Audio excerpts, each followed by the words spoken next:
నేను green hydrogen valley అన్నాను. ఈ రోజు ప్రధానమంత్రి గారు కూడా ఒక పిలుపిచ్చారు.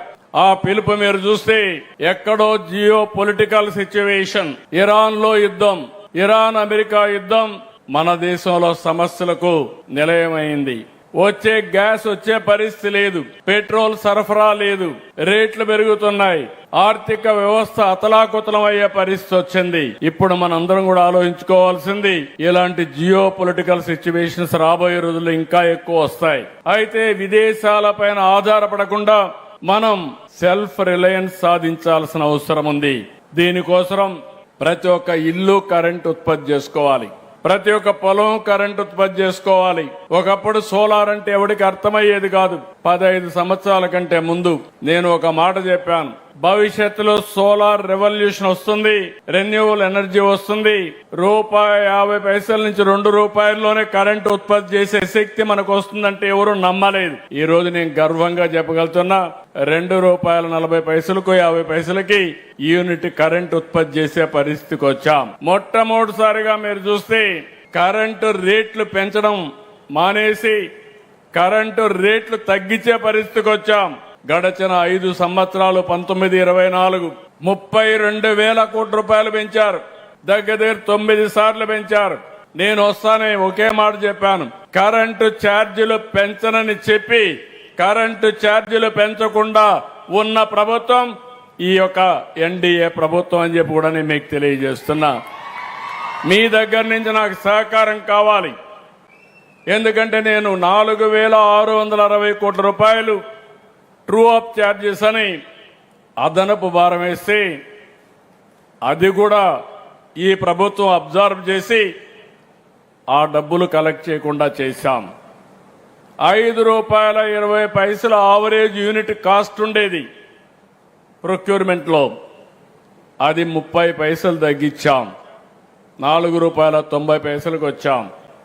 5 ఏళ్లలో డిపార్ట్మెంట్కి ఒకటే టార్గెట్ ఇచ్చాను, ఇన్నోవేషన్, అదే మరి టెక్నాలజీ అడాప్షన్, గ్రీన్ ఎనర్జీ కానీ, అదే మరి ఇంకో పక్కన మీరు చూస్తే విండ్ కానీ, పంప్డ్ స్టోరేజ్ కానీ, బ్యాటరీ అన్నిటికి పోయి ₹1.30 కరెంటు ఛార్జీలు, మినిమం ₹1.20 2029కి యూనిట్ కాస్ట్ తగ్గించేదానికి శ్రీకారం చుట్టాం. ఇది అసాధ్యమంటే కాదు, ఇది సాధ్యం నిరూపించే సత్తా ఈ ప్రభుత్వానికి ఉందని మరొకసారి మీకు తెలియజేస్తున్నా. ఇలాంటివి అనేక విషయాల్లో మేము ముందుకు పోతున్నాం. ఇక్కడ మీకు ఒకటే కోరుతున్నా, ఈరోజు ఇక్కడికి వచ్చిన దాన్ని ప్రపంచం కూడా అనేక మార్పులు వస్తున్నాయి. ఈరోజు మీరు ఒకసారి చూస్తే కొన్ని దేశాలు ఏజింగ్ సమస్యలతో సతమతం అవుతా ఉంది. డాక్టర్ల కంటే నర్సెస్కి ఎక్కువ డిమాండ్ ఉంది. మీరు ఆ విషయం పిల్లలు గుర్తుపెట్టుకోవాలి. ఈరోజు డాక్టర్లు ఎంత సంపాదిస్తున్నారో భవిష్యత్తులో మా నర్సులు కూడా అంతే సంపాదించే రోజులు దగ్గరున్నాయి.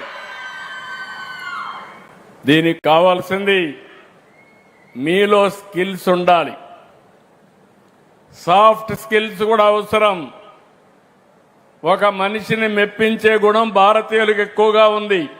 నేను అందుకే ఎప్పుడు చెప్తా ఉంటాను, ప్రపంచంలో చాలా దేశాలు ఉన్నాయి కానీ ప్రపంచం మొత్తం ఆమోదించే ఏకైక దేశం భారతదేశం.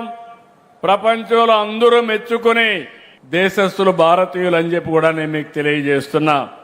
ఇక్కడ ఇప్పుడే భాస్కర్ రావు గారికి ఒక మాట చెప్పాను, మీరు ఇక్కడ స్కిల్ తోనే వీళ్ళకి లాంగ్వేజ్ కూడా నేర్పించాలి.